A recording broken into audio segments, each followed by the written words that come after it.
राधे राधे दोस्तों, आपका फिर से स्वागत है मेरे YouTube चैनल राधे श्याम में।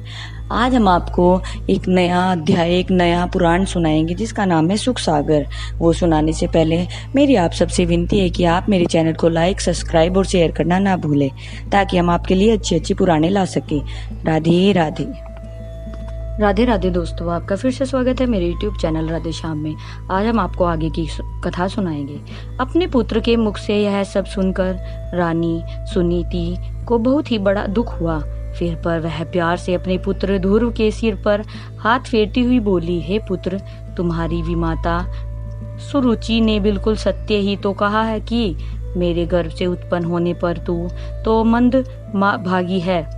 इसलिए तो पुत्र ध्रुव तेरे पिता राजा उत्तानपाद मुझे रानी होने के बाद भी मुझे दासी और तुझे दास से भी हीन समझते हैं।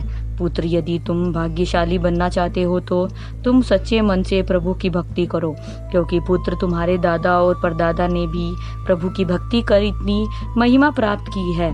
मैत्रेय जी बोले, हे विदुर जी, अपनी माता सुनीति की बात के मुख से यह वचन सुनकर बालक ध्रुव तुरंत ही प्रभु की भक्ति करने के लिए वन में की ओर चले दिए। बालक ध्रुव जब वन की ओर जा रहे थे तो उन्होंने सामने से देवऋषि नारद जी आते हुए मिल गए। त्रिकालदर्शी देवऋषि नारद जी ने देखा कि राजा उत्तानपाद का पुत्र ध्रुव अपनी मौसी सुरुचि के कटुवचनों से कुठित होकर प्रभु की भक्ति करने वन में जा रहा है। यह बालक अभी बहुत छोटा है, इसे समझाना चाहिए। यह सब सोचकर देवऋषि नारद जी बोले, हे ध्रुव, तुम अभी अबोध बालक हो। अपने माता पिता की बात पर क्रोध नहीं करना चाहिए।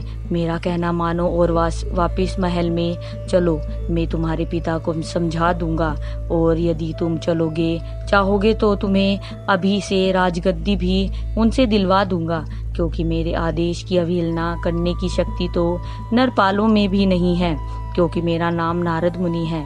देवऋषि नारद के मुख से यह वचन सुनकर बालक ध्रुव ने उन्हें दंडवत प्रणाम किया और बोले, हे देवऋषि, मुझसे भाग्यशाली इस जगत में कोई भी नहीं होगा, क्योंकि जब मैं घर में वन में प्रभु की भक्ति के लिए चला हूँ तो सर्वप्रथम भक्तों में सर्वश्रेष्ठ आपके दर्शन हो गए। इसलिए हे देवऋषि, जब प्रभु की भक्ति करने की इच्छा मात्र से ही इतना लाभ है तो उन प्रभु की भक्ति करने पर कितना लाभ होगा। इसलिए हे देवऋषि, आप कृपा कर मुझे उनकी प्राप्ति का उपाय बताइए, जिससे मैं प्रभु को प्राप्त करके शीघ्र ही संसारिक कष्टों से मुक्ति प्राप्त कर सकूं।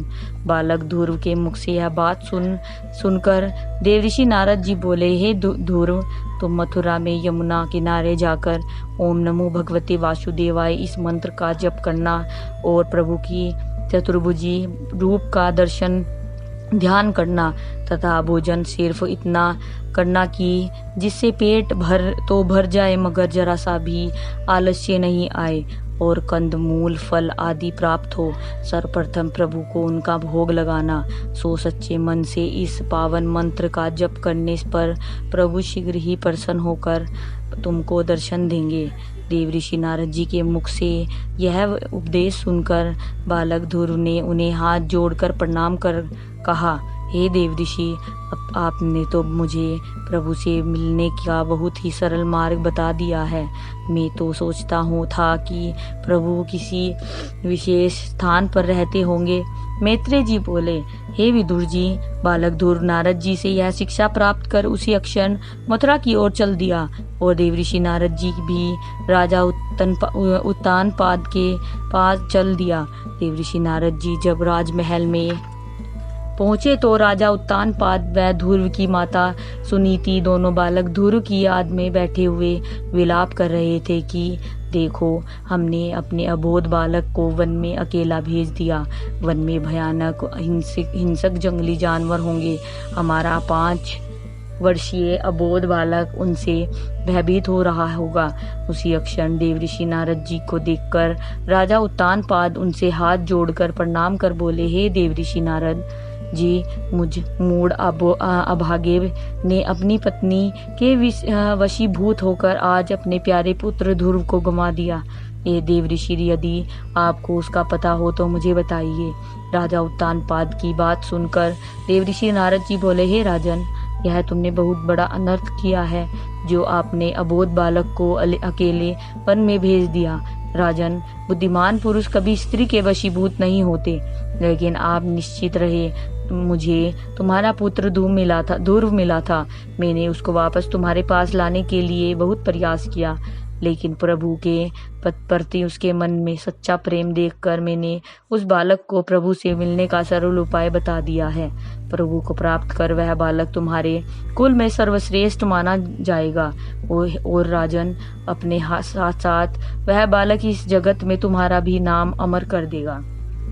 मैत्रेय जी बोले, हे विदुर जी, इस तरह राजा उत्तानपाद व रानी सुनीति को समझाकर नारद जी नारायण नारायण करते हुए वन में चले गए। और उधर बालक ध्रुव मथुरा में यमुना किनारे जाकर देव ऋषि नारद जी द्वारा बताए हुए उपाय से प्रभु श्री श्याम सुंदर जी का ध्यान करने लगे। मैत्रेय जी बोले, हे विदुर जी, उस बालक ध्रुव ने पहले तो दिन में एक बार, फिर तीसरे दिन एक समय भोजन ग्रहण किया। उसके पश्चात दूसरे माह महीने 7वें दिन थोड़ा सा अन्न खाकर तीसरे माह महीने वृक्ष पेड़ की पत्तियों से निर्वाह करना आरंभ कर दिया। फिर चौथे माह महीने केवल जल पीकर, 5वें माह महीने पवन हवा की भक्षण करने लगे। उस समय वह केवल हड्डियों का ढांचा ही दिखाई दे रहा था, लेकिन उसके मुखारविंदों से अनुपम तेज निकल रहा था। उसको इस प्रकार अत्यंत कठोर तप करते देखकर पवन देव भी मोहित होकर खड़े के खड़े रह गए और देवराज इंद्र का सिंहासन हिल गया। तो एक और प्रभु श्री हरि विष्णु जी का भी वैकुंठ में बैठना असंभव हो गया।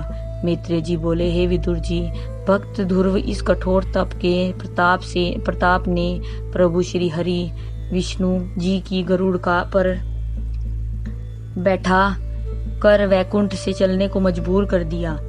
मैत्रेय जी बोले, हे विदुर जी, अपने अबोध भक्त के इस कठोर तप को देखकर प्रभु श्री हरि विष्णु जी गरुड़ पर बैठ वहां आ गए, जहां वह बालक ध्रुव एक पैर पर उनके ध्यान में मग्न खड़ा था।